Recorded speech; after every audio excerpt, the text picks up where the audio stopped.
What's up, everybody? Welcome to another one of my album ranking videos from yet another one of my favorite bands of all time, Radiohead.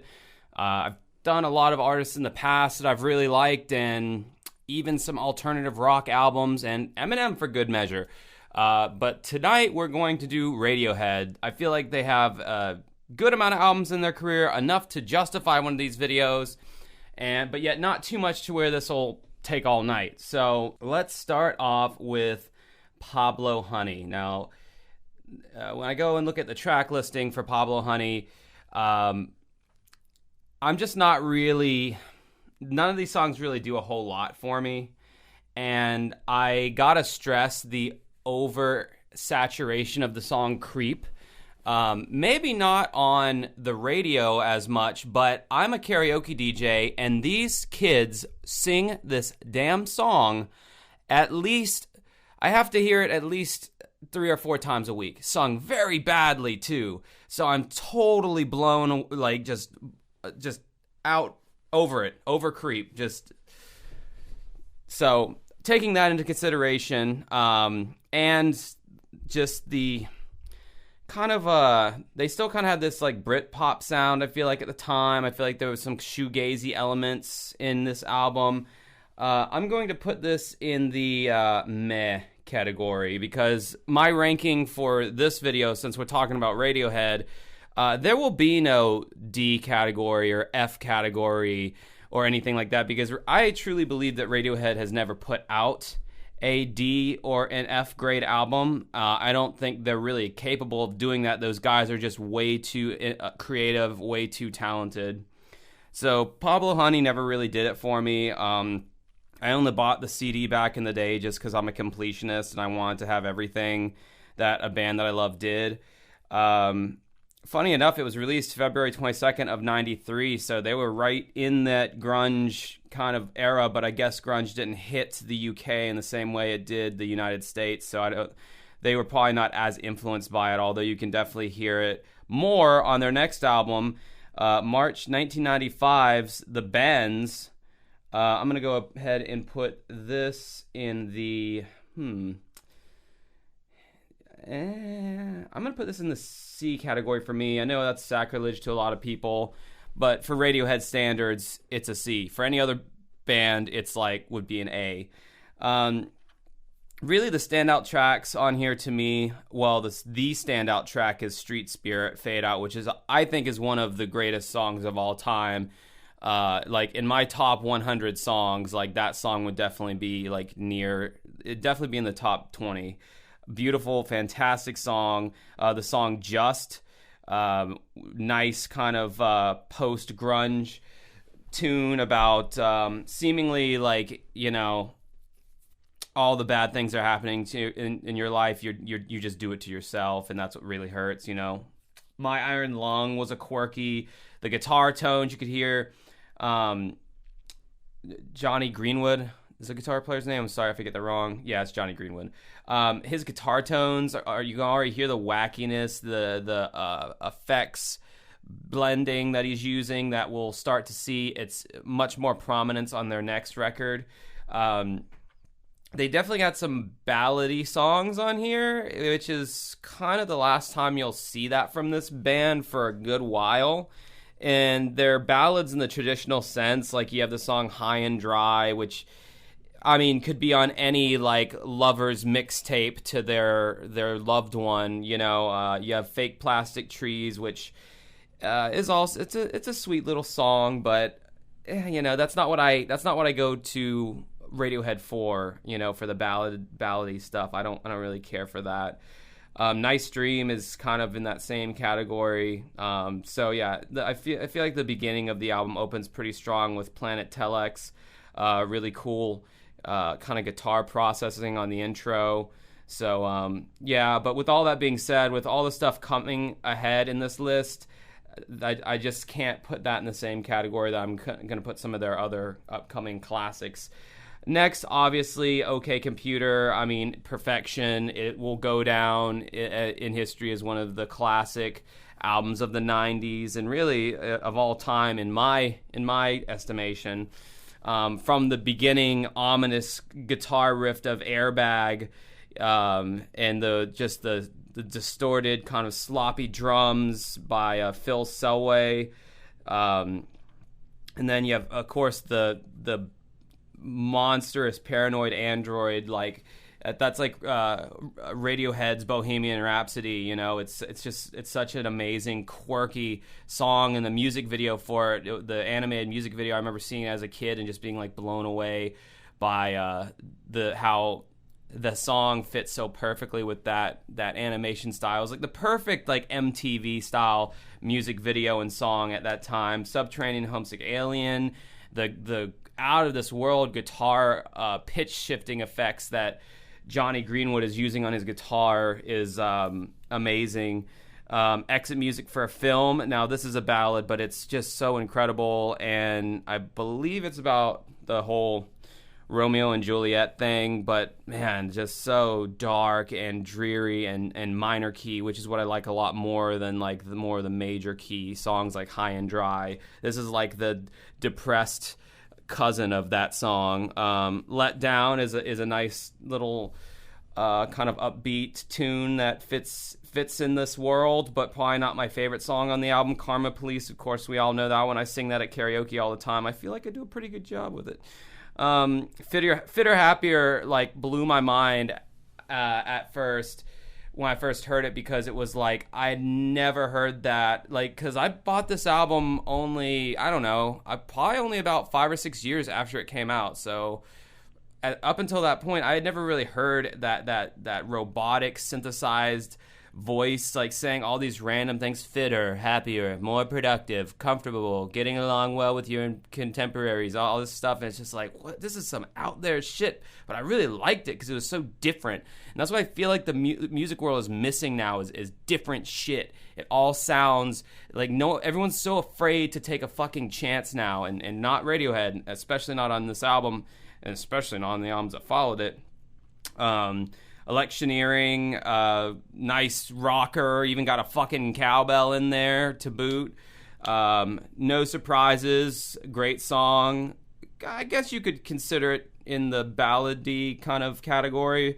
But it just, the musical landscape of the song with like the xylophone or vibraphone or the bells being kind of the main instrument in the song. I mean, there's so many different, the instrumentations on all these songs, like it would be very difficult to accurately cover a Radiohead song just because of all the sonic textures that you would need that Johnny Greenwood brought to the table. Not to mention the rhythm section with Phil Selway and Colin Greenwood, which is a funny story about Airbag. The bass line on that song is very like incomplete feeling, but it's perfect within the context of the song. That's because when he was tracking the song, he did the in the verses, and he left these big spaces because he meant to go back and fill them in later, but then when he heard it back, he thought it sounded so good as it was, he just left it how it was.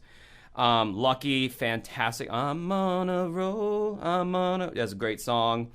Michael Stipe from REM actually, they had a swap for the Free Tibet Festival or whatever, where Tom York sang with REM's band one of REM's songs, and Michael Stipe actually jumped in with Radiohead's band and sang Lucky. So that's out there on YouTube if you want to hear Michael Stipe from REM sing a Radiohead song with Radiohead's band. Pretty crazy idea, but awesome. And then finally you have The Tourist, which is a good one to go out on.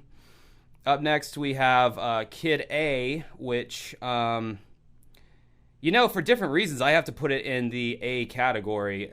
I remember when Radiohead released OK Computer, and it was kind of like this,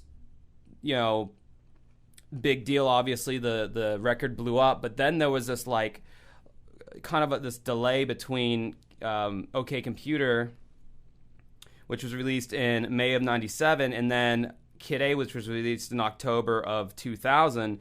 And I just remember this huge promotional blitz on MTV2, like signaling the new Radiohead album. Considering that their last album was OK Computer, it's like, what are they going to come up with next? And then finally Kid A came out, and the critical reception at the time was very mixed, because here is an album that for the most part, a lot of it's very ambient, or if it's not ambient, it's glitchy. And I believe one reporter wrote at the time that it sounds like them in the attic plunking around on grandma's old organ, which I thought was a kind of a short-sighted and kind of reductive way to talk about some of the textures that they used on this record. But myself being a Radiohead fan, I heard the Bends, I heard Pablo Honey, I heard OK Computer. And so I basically went in not knowing what to expect, but knowing it was probably going to be good, because they were playing, I want to say they were playing Idiotech way before the album dropped. So, and I loved that song. I thought that song was great, and the music video was great. They're just in the studio, but it's filmed kind of weird, and Tom York's just flapping his arms around, going all ape shit, and so I loved that song, still do. That would be my top 100 songs. I love the electronic drums, the just weird electronic implementation in that song. There's a lot of embracing of electronic sounds on this album, but not in a traditional like synth pop album kind of way, more in a let's just make a bunch of bloops and bleeps and weird like ominous pad sounds. But I don't know, I just really liked this album a lot. Everything in its right place is probably the coolest way to start out an album, with that, just that with that organ that comes in, that very thick organ with that very soft kick drum going on, and the vocal manipulation. This band just got so much more interesting after Pablo Honey. Like the experimentation and interesting choices that this band would make just went like exponentially up in an upward curve, and that's what's so fun about being a Radiohead fan. And then up next, debuting quickly after Kid A, because they were a part of the same recording session, we have Amnesiac. And yeah, man, I gotta say, like, these are some of my favorite albums. I gotta put that in the A category as well. A lot of people feel like Kid A is a superior album, but when I look at Amnesiac, it's got a completely different feel, but it's got a whole batch of just really great songs.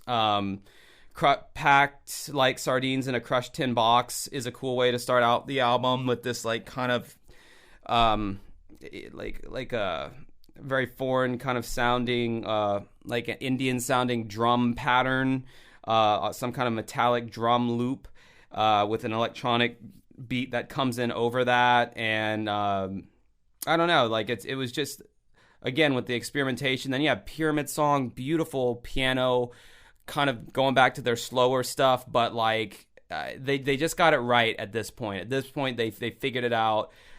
Pull Revolving Doors, just such a wacky song. And the main vocal is just this manipulated computer vocal talking about all the various doors that there are. He's like, there are some doors that open, there are some doors that revolve, there are some doors that close, and you never get out again. And it's like, I love it. You and Whose Army, it's got this wonderful like 1930s like feel at first with the filter effect, and then it breaks into this big epic orchestral thing. I might be wrong, got a really cool guitar riff. It almost sounds like a country and western riff. Knives Out, great song, very minor, creepy vocal. Really ominous lyrics, like what could he be referring to, you know? What is he ever fucking referring to? Let's be honest here. Tom York and Michael Stipe have very similar writing styles to where you really don't know what the song's about. Morning Bell actually was, I could have like went through the tracks on Kid A a little bit better, but there was a Morning Bell Kid A version and a Morning Bell Amnesiac version. I personally like the Morning Bell Kid A version because it's more electronic, it's a little faster pace. This one's very dialed back. And then I'm not going to talk about everything here or else it'll take me forever, but like Spinning Plates is like, again, going in my top 100 favorite songs of all time. I love that song. He recorded his vocals backwards and then reversed the backwards vocals, so he's saying almost like Twin Peaks style when they did that technique on Twin Peaks, where he's singing the verses but it doesn't sound quite right. And it's like, what is making his vocals sound like that? Again, like, so innovative, so creative. And then, there was a lot of built-up anticipation to 2003's Hail to the Thief. Now, this was another album that was kind of met with some disappointment by a lot of fans, and even the band Radiohead themselves said that the album was rushed. I don't know why it was rushed at the time, but I'm going to put this in the B category because I still think it's a great album that should not have gotten the kind of the hate that it got at the time. Now I think people look back and they're, like, all right, it's actually a lot better than what I thought. I do feel they could have cut a few songs off this album. It is kind of lengthy, coming in at just under 60 minutes. I feel like they could have made a tighter record if they had cut 2 or 3 tracks off of here. The opening, 2 + 2 = 5. Fantastic opening. They always have great openers for their records. That's one thing I'll say about them for sure. It's Johnny Greenwood plugging his guitar into his amp and is making this buzzing, kind of cutting in and out thing. And then it just goes right into the this guitar arpeggio. And it just really like breaks into this like vocal like mastery by Tom York, this reverb soaked like crooning that he's so known for. And the beat picks up and it gets all frenetic. There was a lot of different ideas on this album that maybe didn't feel as coherent as the rest of their albums did. Like some of these songs felt like they maybe could have lived on other albums, or maybe they didn't quite fit in. I felt that the lead single for this album wasn't that unique for Radiohead. There is what I'm referring to. I think that was the only single off of this album. I think There is a good song, but I just don't think that it was anything that really pushed the bar because they had just done that and that's what people were expecting. And when There came out, it was like, I don't think it got people super excited about the album as if they had, I think they could have, even if they released like, Myxomatosis or 2 + 2 = 5 would have been good singles. Sail to the Moon is a great song, beautiful guitar on there. I still think this is just a really good album. But like I said, I definitely would have removed some songs on here. Probably would have removed a Punch Up at a Wedding or Back Drifts. I think... those ones I didn't think were as strong as they could have been. Interesting side note about this album is you'll notice that in parentheses they'll have alternate titles.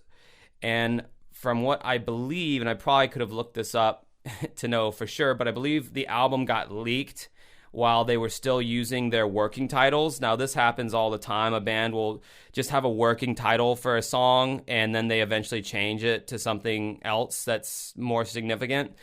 Like, I know for my band, if we have a song that I just call the Egyptian Song. That's the working title for it right now. I don't know what it'll sound like later on, but so that's what happened. So when they released the album, they included the working titles next to the official titles. So the people who, I guess, bootlegged it and wanted to get the actual CD would know what song is what.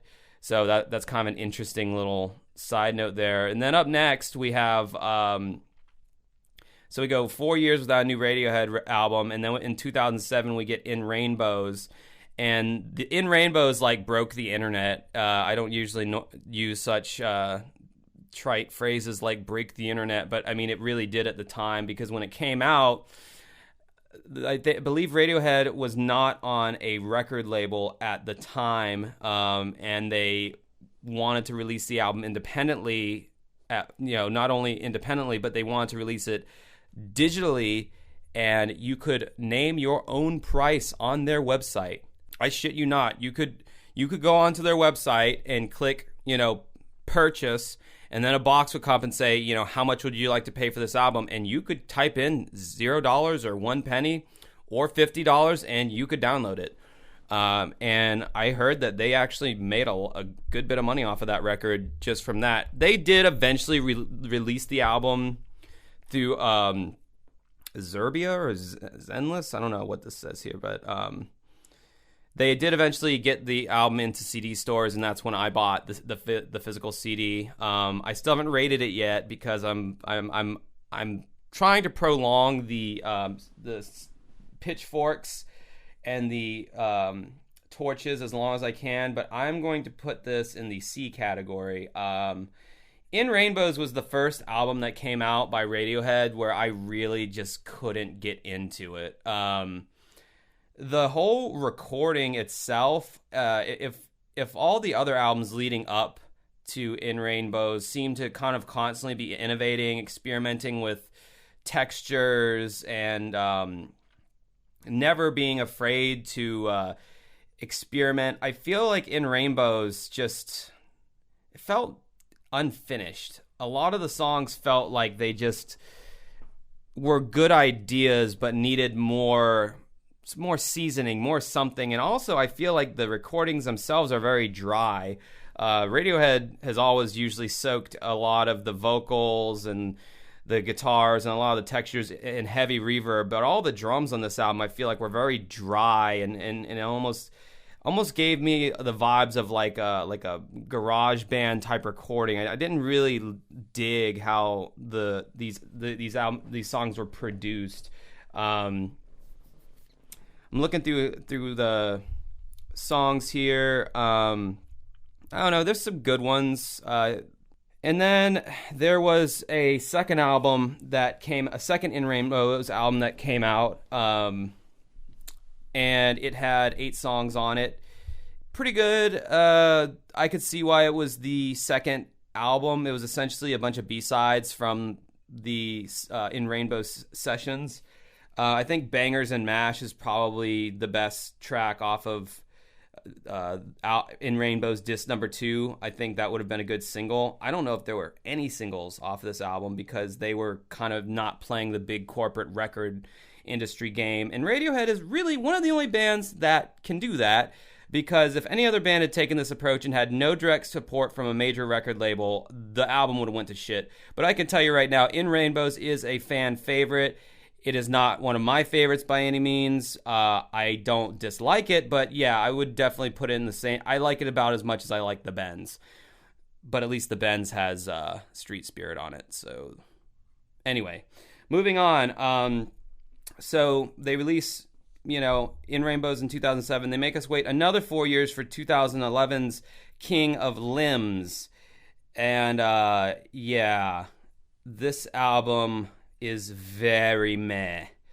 I think my opinions so far kind of reflect that of most Radiohead fans, but this album was just, they were trying something new. They were wanting to work with like 2 drummers, I think it wasn't that the idea? They wanted to work with like samples heavily, and yeah, so they wanted to work heavily with samples, and then they wanted to hire a second drummer on the road to kind of supplement what Phil was already doing.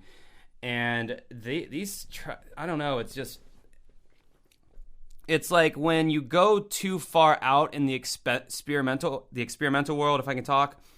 And you don't really throw a life raft out for the people to kind of help you come along as you go out on your crazy journey. They just kind of like went at it 100% with this one.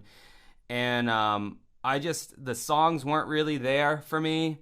Lotus Flower was a single off this album, I remember. That song's pretty good, but I didn't really like this album, so I never really went back and listened to it a whole lot. It's a short album with only 8 songs coming at 37 minutes. I mean, that's barely a full-length album. And yeah, I don't think it's that great. Definitely my least favorite Radiohead album.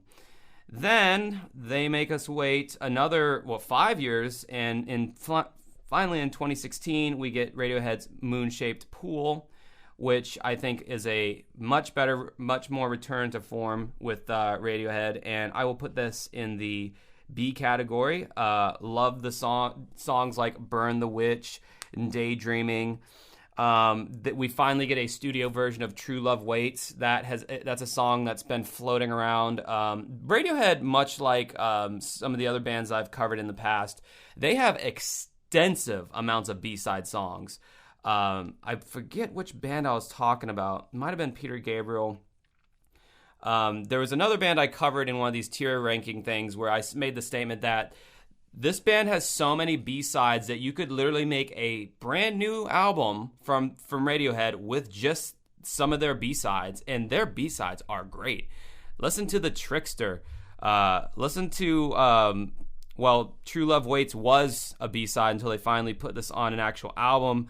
There was Calm Lag, the EP that they finally released, that had a lot of the B-sides on there that were finally available to the public. There was another one that was released. All the names of these songs, all these B-sides, they're escaping me right now, because the more I use streaming, the less I pay attention, sadly, to the actual names of this stuff. But no, I thought this album, a lot of the songs it's a very laid-back album. It's a very chill album, but in a good way. It's definitely... Aside from like Burn the Witch, there's not a whole lot of like, high energy action packed song on here, but that's fine. Where I'm at right now, like I prefer listening to music like that. So yeah, that looks like my list right there. Like I said, I don't think Radiohead does anything that could be in the D category, but once again, in the absolute perfection category, from 97 to 2001, Radiohead were just knocking it out of the park. And, B category, Hail to the Thief. It was good, but whatever. I've already talked about all this stuff, so that's my list. What do you think? What's your Radiohead list look like? I'm going to assume it's probably pretty similar to mine, because this isn't a very hot takey kind of list, and Radiohead's not that big of a hot take kind of band. I mean, you could pick any of Radiohead's albums and say it's your favorite, and pretty much no one's going to argue that, unless you said Pablo Honey or King of Limbs was your favorite album. Then you're just trying to be a contrarian at that point. Anyway, let me know in the comments below what band should I cover next in these tier videos. Have a good rest of your night, and we'll talk to you soon.